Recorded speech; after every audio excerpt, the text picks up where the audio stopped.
What kind of roommate problems can you help people with?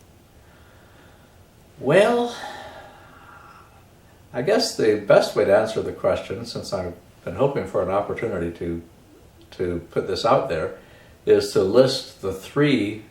I think there are three main categories of roommate problems. I think for all the different things you see online and all the roommate horror stories and everything else, I think they break down into three main categories. And to answer your question, before I answer the question, I think I can help with all three.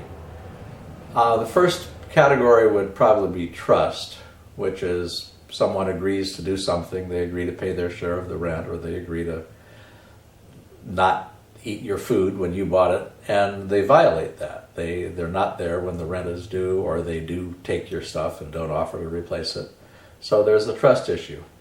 Another real big category that accounts for a lot of the stuff you see online, a lot of the roommate from hell stories, is consideration, or I would say lack of consideration.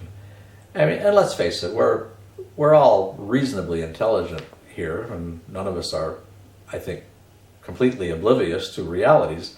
I think we all know that if your roommate is sound asleep and it's the middle of the night, and you come in at 3 in the morning raising hell and talking at the top of your lungs and turn on the stereo, that's probably going to be a problem. Okay, there's nothing mysterious about that.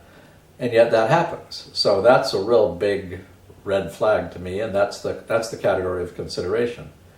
The third category, the third kind of problem, is communication. And an example, another one that I've seen countless versions of this kind of thing online, where, oh, my roommate invited her family up and she didn't bother to tell me, and I was sitting there getting ready for my final, and all of a sudden here's 3 strangers showing up and they're going to be staying. Nobody told me. Simple communication. And in the absence of a little bit of communication, and these all overlap too, because the communication one probably overlaps with consideration. It's considerate to communicate to people that you're living with about your plans that are going to affect them. And to not do that is inconsiderate. So those are the 3 categories, and I believe I can help with all 3.